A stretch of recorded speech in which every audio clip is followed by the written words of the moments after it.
Wherever you go, whatever you do, throw a little at it. Omax, Vest and Briefs.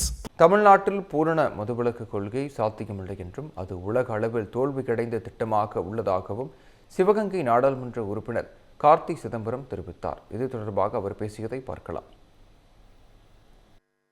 நான் இந்த பூர்ண மதுவிலக்குன்ற கொள்கையை நான் இன்னைக்கு ஏற்றுக்கிட்டதே கிடையாது. எனக்கு தெரிஞ்சு இந்த பார் ஓபன் பண்றதெல்லாம் ஒன்றும் தப்பு இல்லை. இது வெறும் இந்த தேவாலயங்கள் பக்கத்துல, பள்ளிக்கூடம் பக்கத்துல அந்த ஏரியா மக்கள் ஏதாவது அப்ஜெக்ட் பண்ணாங்கன்னா அந்த இடத்துல மூடலாம். ஸ்டோ பார் ஓபன் பண்றது, ஒரு சிட்டில ஓபன் பண்றது, ஒரு ரெஸ்டாரண்டோட அட்டாச் பண்ணி ஓபன் பண்றது என்னை பொறுத்த வரைக்கும் எந்த தவறும் கிடையாது. பூர்ண மதுவிலக்கு கொள்கையில எனக்கு ஈடுபாடு இல்லை. எல்லா விஷயத்திலயுமே எல்லாரும் ஈடுபாடு அப்படிலாம் கிடையாது. அப்படிலாம் ஏன்னா பூர்ண மதுவிலக்குன்றது ஒரு தோல்வி அடைந்த இருக்கலாம். அது தோல்வி அடைகிற திட்டம். அமெரிக்காவிலே ப்ரொஹிபிஷன் வச்சாங்க, ஃபெயிலியர் ஆயிடுச்சு. இந்த மாதிரி யூஸ்ஃபுல்லான இன்ஃபர்மேஷன்ஸை தெரிஞ்சுக்க தமிழ் ஜனம் சேனலை சப்ஸ்கிரைப் பண்ணுங்க.